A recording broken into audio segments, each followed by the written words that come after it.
န်ကောက်မြို့မှာမီးလောင်မှုတစ်ခုဖြစ်ပွားပြီးနေအိမ်60နီးပါးပြာကျ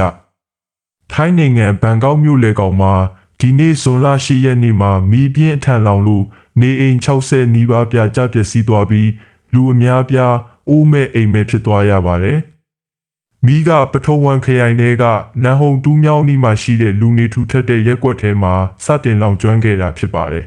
။မီးဆက်လောင်တဲ့အချိန်မှာလေတိုက်တာလည်းပြင်းတဲ့အပြင်အိမ်တွေစောက်ထားတဲ့ပုံစံတွေကြောင့်ပါမီးကူးဆက်တာအယမ်းမြန်သွားခဲ့တာပါ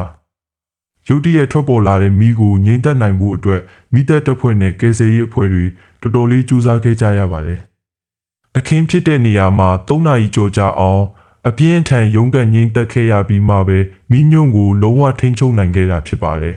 ။ဒီမီးလောင်မှုအတွင်းကံကောင်းလို့တေဆုံးသူတဦးမှမရှိပေမဲ့မီးကိုမွန်နာနဲ့ဒဏ်ရာနှဲငယ်ရတာမျိုးကြောင့်လူ3ဦးထိခိုက်ဒဏ်ရာရခဲ့ပါတယ်။လောလောဆယ်မှာတော့တာဝန်ရှိသူတွေကမီးဘေးတင်ပြီးအင်ဂျင်မဲ့သွားတဲ့ရက်ကွက်သားတွေအတွက်အရေးပေါ်ယာယီခိုလုံရစခန်းတစ်ခုကိုချက်ချင်းစီစဉ်ဖွင့်လှစ်ပေးထားပါတယ်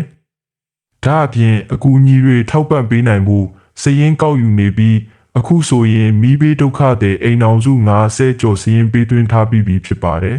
။မီးလောင်မှုဘာကြောင့်ဖြစ်ပွားခဲ့ရတယ်လဲဆိုတဲ့အကြောင်းရင်းမှန်ကိုသိနိုင်ဖို့တာဝန်ရှိသူတွေကကွင်းဆင်းပြီးဆက်လက်စုံစမ်းစစ်ဆေးနေကြောင်းသိရပါတယ်။